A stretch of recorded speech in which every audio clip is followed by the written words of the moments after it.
Les grandes gueules, les GG en direct sur RMC, RMC Story. Les grandes gueules avec aujourd'hui Joël Dagosseri qui est chargé de clientèle dans le logement social, Anas Kazib, cheminot, Mourad Boudjelal, le patron du rugby à Toulon, du rugby club de Toulon. Des grandes gueules qui vous redonnent la parole tout à l'heure à midi moins le quart au moment du GG et vous. Je sais que c'est Martine de Saint-Ouen qui est retraitée depuis le mois de janvier. Il faudra reparler des retraités justement avec Anas. Ce sera tout à l'heure à midi moins le quart. Permettez que je salue Patrick et Patricia qui viennent de Clermont-Ferrand, qui sont des fidèles des GG et qui ont décidé de venir nous faire un petit... Ils sont toujours en vie. Non, ils sont pas décédés, ils sont juste là. Ils sont derrière le camarade Mourad Boudjelal. Bienvenue. C'est sympa, merci d'être là. Patrick, Patricia, des fidèles des GG qui ont décidé de venir nous voir. Infernal. Mais tu sais, ici, Il y a un lapsus. rien passé. Rien. Bah, c'est les lapsus, c'est ce qu'il y a plus drôle. Allez, c'est parti pour le grand oral des GG, les amis. RMC, le grand oral des grandes gueules. Et c'est Madame Hélène Darroze qui nous rejoint dans les GG. Hélène Darroze, Joya par Hélène Darroze, édition du Cherche Midi, livre de recettes. Joya, ça veut dire joie, bonheur? Ça veut dire joie en béarnais. Et c'est le nom du nouveau restaurant? Exactement, c'est le nom du nouveau restaurant qu'on a ouvert au mois de septembre dernier. Et voilà, et ce sont les recettes, certaines recettes du restaurant. Alors voilà. Joya, ça cartonne déjà, paraît-il, ce livre. C'est même une surprise. On se doutait bien que ça allait marcher, mais on n'est pas en période de fête. Eh ben oui. Habituellement, ce type de beau livre sort avant Noël. Ouais, on était un peu à la bourre, à vrai dire. Ça aurait dû sortir à ce moment-là, mais bon, voilà. Moi qui aime bien tout en plus voir, contrôler, etc. Voilà, j'étais à la bourre. Alors, quel est le fil conducteur de toutes ces recettes? Voilà, Joya, c'est le restaurant, c'est vraiment le restaurant. C'est comme si vous veniez à la maison, si le décor, l'ambiance, c'est ça, et c'est ce que vous mangeriez si vous étiez chez moi, quoi. C'est une cuisine de partage, une cuisine de générosité, une cuisine. On met les plats au milieu de la table et on les partage. C'est vraiment voilà. Et toutes les recettes, ça suit ce fil conducteur en passant du petit déjeuner par le tea time, le déjeuner, le dîner, les happy hours avec les cocktails. C'est l'histoire de mon restaurant, quoi. Voilà. Et ceux qui étaient hier devant Top Chef ont découvert Joya. Oui, c'est vrai. Hier soir, il y avait Joya à Top Chef. C'est vrai. Ouais, c'est vrai. Ouais. Mais alors, quelle est la différence avec un autre restaurant, Hélène Darroze? Les valeurs restent les mêmes, hein. Les valeurs d'une cuisine de produits, avec une cuisine de goût, où j'essaye de mettre ce qui est en moi, mes émotions, mon éducation, mes voyages, mes rencontres, etc. Mais c'est une cuisine, on va dire peut-être plus approchable. On est plus dans la bistronomie que dans la gastronomie, quoi. Voilà. Aujourd'hui, c'est à la portée de toutes les bourses, Joya, ou pas? Il y a un menu déjeuner à 29 €, donc après je sais pas si c'est toutes les bourses. Alors c'est entrée, plat, dessert à 29 €. Oui, ouais, voilà. Alors Anas a demandé, il y a ton micro qui vient de lâcher, Anas, oui, pardon. Je crois qu'on prend les tickets restaurants en plus. Ouais. Mais alors, c'est un restaurant, c'est vous qui avez fait la carte, c'est vous qui tenez à y être régulièrement? Alors moi j'y vous êtes multi-activité quand même, Hélène. Moi j'y passe, je suis beaucoup plus dans les deux restaurants gastronomiques, alors pas encore tout à fait encore celui de la rue d'Assas puisqu'il est en pleine rénovation, on le réouvre à fin mai, mais c'est vrai que je suis plus ou à Londres ou à Paris sur les restaurants gastronomiques. Joya, j'y étais beaucoup au début, ça c'est évident, j'y passe 2-3 fois par semaine. Non, mais parce que quand on est à Joya, mes collaborateurs m'ont donné interdiction de mettre la veste blanche et le tablier quand j'y vais. Mais parce que c'est un restaurant où en effet j'inspire les recettes, j'inspire l'ambiance, voilà. Mais c'est vrai que c'est pas un restaurant où je suis destinée à être là et à travailler. Enfin, je suis l'inspiration de tout ça. Je suis la création de tout ça aussi, hein, parce que les plats, c'est moi qui fais tous les plats et qui fais tous les menus et qui fait, voilà, ça c'est quelque chose qu'on peut pas m'enlever, mais parce que c'est mon bonheur. Mais voilà, c'est d'autres qui l'exécutent. Comment on les élabore les plats? Comment ça se passe? Il y a un moment, vous vous isolez.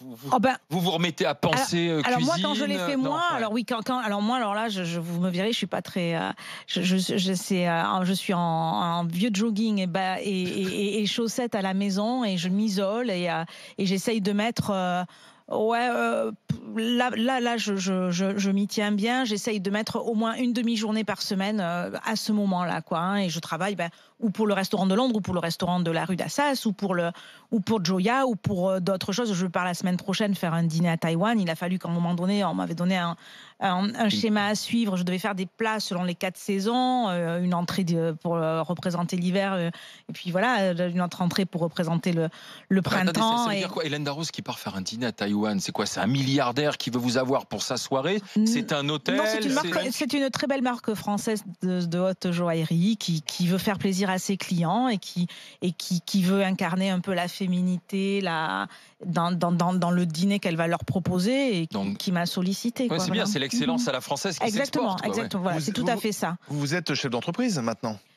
Alors, je suis chef d'entreprise. Je dirige une centaine de collaborateurs et 3 établissements avec des contraintes, de rentabilité, d'économie, d'investissement. Je viens d'investir énormément. Imparti à cette casquette de chef d'entreprise, et est-ce que vous arrivez encore à justement garder du temps pour le reste? Alors, un peu trop de temps ces derniers temps, et du tout, je suis en train d'un peu restructurer mon organisation, et voilà. Depuis le début de cette semaine, j'ai un collaborateur clé qui vient de rentrer mon organisation, qui est un directeur général et qui, j'espère, je mets tout en place en tout cas pour qu'il tout ce qui est la direction des ressources humaines, tout ce qui est la direction financière, etc. Tout ça, que j'en sois déchargée pour faire mon cœur de métier qui est celui qui me rend heureuse. Votre métier, c'est d'être en cuisine, de faire de la cuisine, de donner du bonheur, d'inventer des plats, de donner du bonheur, voilà. Et finalement, parce que vous avez un succès mérité, tout d'un coup, vous vous êtes projeté dans le monde de l'entreprise, des projets, etc. J'ai toujours été chef d'entreprise parce que. Mais vous étiez programmé pour ça, en fait, ou est-ce que vous étiez programmé pour faire alors j'étais programmé un peu. Moi, je suis née dans une famille de cuisiniers. Et c'est vrai que j'ai toujours aimé cuisiner et tout, mais c'est vrai que j'ai fait quand même, j'ai fait une grande école de commerce, j'ai fait une prépa et une grande école de commerce. Exactement, à Bordeaux. Et donc qui me sert un peu. Ça n'empêche que j'ai toujours le regret de ne pas avoir fait un apprentissage traditionnel. Hein, donc, mais bon, ça n'empêche que je pense que ça me sert énormément dans ma vie de tous les jours, parce que quand j'avais 30 ans, quand j'ai ouvert la rue d'Assas, où j'ai investi, j'ai emprunté, et il a fallu faire marcher cette entreprise. Donc à un moment donné, extrêmement masculin aussi, on n'entendait pas forcément les femmes. Oui, oui, mais ça c'est un fait, mais bon, c'est pas non plus un carcan, quoi. Non, pas du tout. Mais dites-moi, vous aviez 30 ans rue d'Assas, c'était quand même pas. Non, je pense pas que. Alors c'est vrai qu'à l'époque, c'était donc il y a 20 ans, puisque j'ai ouvert Joya en 1904. Pas Joya, j'ai ouvert la rue d'Assas en 1999. C'est vrai que à ce moment-là, on était vraiment pas nombreuses. Hein. Là, aujourd'hui, ça commence à aller un tout petit peu mieux, mais et moi, en fait, ça m'a servi parce que justement, je suis arrivée là avec en tant que femme, avec la jeunesse aussi, hein, parce que j'avais que 30 ans, donc et j'ai fait ce restaurant-là, et tout de suite, bien sûr, le monde des médias s'en est emparé parce qu'il y avait plein de choses qui faisaient que c'était un peu atypique, et voilà, et en même temps, je m'en suis servi. Servi.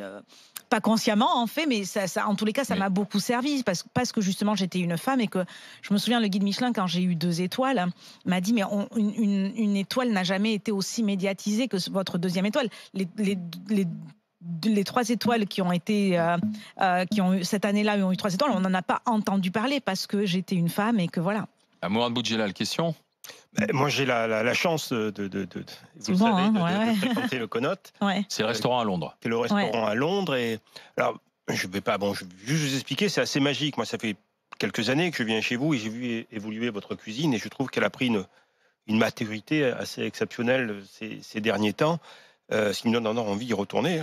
Alors on ferme 2 mois le Connaught pour, là aussi, on rénove tout, on refait toutes les cuisines, on refait tout. C'est l'année des changements. D'accord. Cette année. Alors quand vous arrivez au Connaught, outre un bar, mais ça vous y êtes pour rien, qui est assez exceptionnel pour l'apéritif, on vous donne une espèce de boulier, il y a des petites billes, et vous avez une quinzaine de plats, de produits qui sont proposés différents.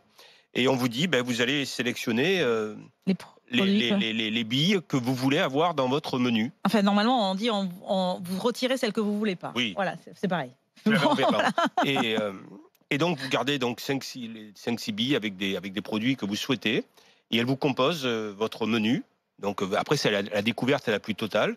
Mais elle va utiliser tous les produits que vous avez choisis sur les billes pour vous composer votre menu. Alors, ce que j'ai envie de savoir... Donc, tu choisis tes ingrédients, mais tu ne sais pas en quoi ça va se transformer. Non, quel plat va en sortir. On peut savoir, si on est curieux, on peut poser des questions, etc. Mais c'est vrai que voilà, vous avez juste une liste d'ingrédients sur un boulier et puis vous sortez ce que vous voulez pas. Vous en choisissez 5 ou 7 ou 9, ça dépend, mais et voilà.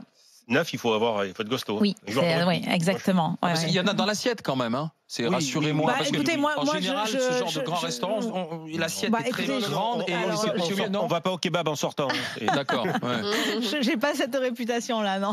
Au contraire, on dit souvent que c'est trop copieux, mais je préfère vraiment qu'on dise ça. Oui, ça fait partie des étoilés où c'est très copieux, mais c'est surtout...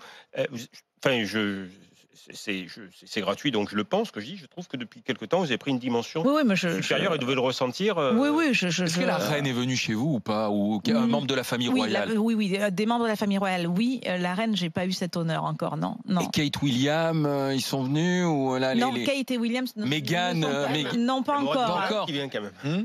Tu n'es pas partie de la famille royale toulonnaise. Peut-être qu'un jour tu seras anobli, effectivement. Hélène Darroze, vous restez avec nous dans un instant dans le Grand Oral Léger. Question d'Anas Kazib, question de Joël Dagosseri. C'est Hélène Darroze, la chef de Top Chef que l'on reçoit aussi. À tout de suite. RMC jusqu'à midi. Les grandes gueules.